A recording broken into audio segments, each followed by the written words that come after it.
और आप पुल जिसने गिराया उसके ऊपर कार्रवाई न करके मनीष कश्यप को जेल में डाल दो, ताकि हम गिराने वाले ठेकेदार को ठेका देंगे और उसमें बिहार के लोग दब के मरेंगे और आवाज़ उठाने वाला कोई नहीं रहेगा जी। लेकिन उन लोगों को नहीं पता था कि एक मनीष कश्यप को अगर सलाखों के पीछे डालोगे तो हजारों मनीष कश्यप पैदा होंगे। और बिहार में स्थिति आप देख सकते हैं कि अभी पूरा ब्रह्मांड में सबसे ज़्यादा डिजिटल मीडिया के पत्रकार बिहार में हैं। रीजन क्या है, कौन है, वो सबको पता है, बताने की जरूरत नहीं है। और किसने मुझे जेल में डाला था वो सबको पता है। श्री कृष्ण भी कंस से लड़े थे, ठीक है, कंस भी श्री कृष्ण के अपने ही थे। मेरे भी कुछ अपने ही लोगों ने, बिहार के लोगों ने ही मुझे जेल में डाला था, वो लोग भी अपने ही हैं। जाति होती तो मैं मानता नहीं हूँ, यहाँ बांटा गया है। खून का रिश्ता होता है। हम बिहार में पैदा हुए, हिंदुस्तान में पैदा हुए तो सब लोग भाई बहन हैं, लेकिन उसी में से कोई किसी के खिलाफ साजिश करता है, कोई अच्छा करता है, कोई बुरा करता है। आपकी गलती क्या थी मनीष कश्यप जी, जो आपको जेल में डाल दिया गया? आपकी गलती आप अपने मुंह से बताएंगे? आप बताइए, पिछले 25 साल से कोई नेता जो है मजदूरों के लिए आवाज़ उठाया हो? जाइए गूगल सर्च मारिए और देखिए, कोई मीडिया में मजदूरों की स्थिति, दयनीय स्थिति को दिखाई जाती हो? गूगल सर्च मारिए, देख लीजिए।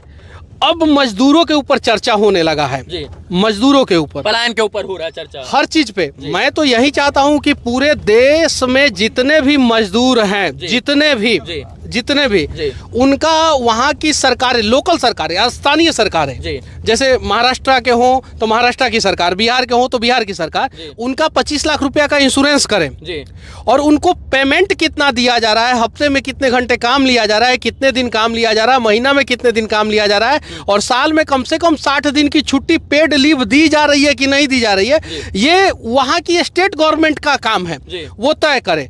बिहार में सबसे ज्यादा मजदूर है अभी वर्तमान समय में, उन मजदूरों के लिए मैं आवाज उठाया था। अब तो मैं अपने केस के लिए सीबीआई जांच की मांग करूंगा, हाई कोर्ट में मैं अप्लाई करूंगा कि केस का सीबीआई जांच हो कि आखिर तमिलनाडु में त्रिपुर में हुआ क्या था। मतलब आप सीबीआई से दरख्वास्त करेंगे कि हमारे केस की सीबीआई जांच? अरे हम सोर्स किसको मानेंगे? हम गूगल को सोर्स नहीं माने, हम पेपर को सोर्स नहीं माने, हम नेताओं के भाषण को सोर्स नहीं माने, हम विधानसभा को सोर्स नहीं माने, तो सोर्स मानेंगे किसको? हमने गूगल पे देखा, घटना के बारे में दिया गया था, हमने सोशल मीडिया पे देखा, घटना के बारे में दिया गया था, हमने पेपर में देखा, घटना के बारे में दिया गया था, हमने इलेक्ट्रॉनिक्स मीडिया में देखा, डिजिटल मीडिया में देखा, हर जगह तमिलनाडु में जो घटना घटी थी उसके बारे में दिया गया था। क्योंकि सोर्स हमारा वही है, डिजिटल मीडिया, प्रिंट मीडिया। हाँ वही है, सबसे पहले उन्हीं लोगों ने वही है, 2 तारीख को, वही है, 2 मार्च को। उसी सोर्स के ऊपर मैंने न्यूज बनाया। उन लोगों को 25,000 रुपया, सिर्फ दैनिक भास्कर को 25,000 का जुर्माना लगाया गया था, बाकी सबको तो छोड़ दिया गया था। दैनिक भास्कर मद्रास हाई कोर्ट में 25,000 रुपया का जुर्माना दिया और दैनिक भास्कर को भी छोड़ दिया गया, और बाकी सबको के ऊपर तो कुछ बात तक नहीं पूछा गया बाकी सबसे, और जेल में डाला गया मनीष कश्यप को। अरे हमारा अपराध क्या है पहले ये बताइए, मजदूरों के लिए। चलिए, आज आपको भी नहीं पता कि आपका अपराध क्या है? सरकार, इस सवाल का जवाब पूरा बिहार जानना चाहता है कि आपका अपराध क्या है। मैं सरकार से कहना चाहता हूं कि चलिए, अगर आपके नजर में मैंने झूठ वीडियो बनाया है तो आप बताइए किसके लिए बनाया? मनीष कश्यप अपने घर के लिए बनाया है? अपने लिए बनाया नहीं, मजदूरों के लिए बनाया है। और मजदूरों के लिए अगर मैं झूठ बोलूं तो आप एनए से लगा देते हैं। आप पूरा राज्य के साथ झूठ बोल रहे हैं, देश के साथ झूठ बोल रहे हैं कि हम ये करेंगे, 5 साल में वो करेंगे, और आप वो काम नहीं कर पा रहे हैं, तो आपके ऊपर तो यूएपीए लग जाना चाहिए। बिल्कुल, एकदम यूएपीए लग जाना चाहिए, और आप लोगों को नॉन अवेलेबल में डाल देना चाहिए। 20-20 साल सारे नेता जेल में जाएंगे। और अगर सरकार के हिसाब से, मैंने झूठ नहीं बोला है, मैं फिर से कहना चाहता हूं, मैं सोर्स के हिसाब से बात किया हूं, अगर सरकार के हिसाब से लगता है कि मनीष कश्यप झूठ बोला है और उसको जेल में डाल दिया जाए एनएसए के तहत, तो मैं अब तो नेताओं का भाषण निकाल के आप लोगों को दिखाऊंगा कि ये नेता ने ये झूठ बोला है, ये नेता ने ये झूठ बोला, इनको भी जेल में डालो, इनको भी जेल में डालो। मैं साक्ष्य के साथ दूंगा कि इन्होंने बोला था इतने करोड़ को ये करेंगे, इन्होंने को बोला था इतने लाख को ये करेंगे, इन्होंने बोला था इस जिला में ये करेंगे, इन्होंने बोला था उस जिला में वो करेंगे, इन्होंने बोला था इस जाति के लिए ये करेंगे, इन्होंने बोला था उस धर्म के लिए वो करेंगे, और सारा डिटेल्स, समय सीमा उन लोगों ने बताया, वो सारा डिटेल्स निकाल के मैं इन लोगों को दिखाऊंगा कि आप लोगों के ऊपर कौन एनएसए लगाएगा, कौन यूएपीए लगाएगा। भैया, बिहार के लोगों ने, सच बात है कि आपके लिए लड़ाई लड़ी, चाहे वो तन से हो, इसके बाद मन से हो, या ग्राउंड पर उतर कर तमाम प्रकार की लड़ाई लड़ी। जेल में 9 महीना आप लगभग रहे हैं, तमिलनाडु रहे, इसके बाद बेऊर जेल में आपको शिफ्ट किया गया।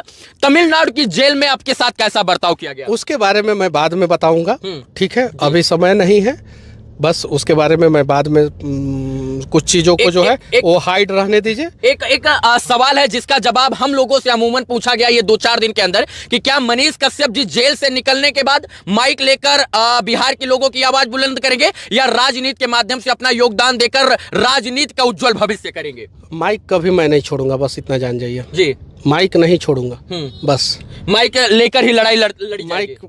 माइक कभी मैं नहीं छोड़ूंगा। और मैंने जो सिविल इंजीनियरिंग की पढ़ाई की है जी, उसको भी मैं कभी नहीं भूलूंगा जी। बस इंफ्रास्ट्रक्चर को मजबूत करना है तो सिविल इंजीनियर की सख्त ज़रूरत होती है और मैंने सिविल इंजीनियरिंग किया है। और देश से भ्रष्टाचार को मिटाना है तो माइक की सख्त ज़रूरत है और मैं माइक उठा ही लिया हूँ और ये 2 चीज़ मैं कभी नहीं छोड़ने वाला हूँ। एक और आपका जो बड़ा बयान जेल जाने से पहले वायरल हुआ था कि हम 180 दिन के अंदर सत्ता परिवर्तित कर देंगे, सरकार गिरा देंगे, उसको लेकर भी लोगों के अंदर काफ़ी जो है मन में चल रहा है कि क्या उन चीज़ों के ऊपर कैसे बात होगी? देखिए आज पहला दिन है, आज इन सब चीज़ों पे मैं नहीं बात करना चाहता हूँ जी। बस इतना जानिए कि कंस, रावण और दुर्योधन का अत्याचार ज़्यादा दिन तक नहीं टिक पाया। ये तीनों द्वापर, त्रेता और सतयुग, ठीक है, ये तीनों जो है उसमें ख़त्म हुए।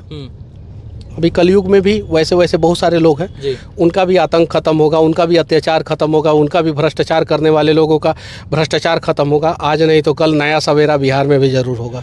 बिहार में फिर से जो है पूरे देश में लोकसभा चुनाव होने वाला है, 2025 में बिहार में विधानसभा चुनाव होने वाला है। आप मजदूर की बात करें, ये बात जग जाहिर है कि आप मजदूरों की बात करने के लिए तमिलनाडु में गए थे क्योंकि बिहार सबसे ज्यादा मजदूर सप्लाई वाला राज्य बन गया है। आप बिहार से बाहर जाकर मजदूरों की बात करें, क्या आपको लगता है कि इस चुनाव में मुख्य एजेंडा बिहार से जो है पलायन रोकना होगा और इसके बाद जो है चुनाव में बड़ी बड़ी पार्टियां बिहार में इंडस्ट्रियल हब की बात करेंगे? आपको लगता है इन तमाम विषयों पर बात करेंगे? बिहार में इस बार चुनाव में मजदूर एक अहम मुद्दा होगा और मजदूर के लिए सरकार को कुछ ना कुछ करना ही पड़ेगा। मजदूरों के आगे सरकार को झुकना ही पड़ेगा जी।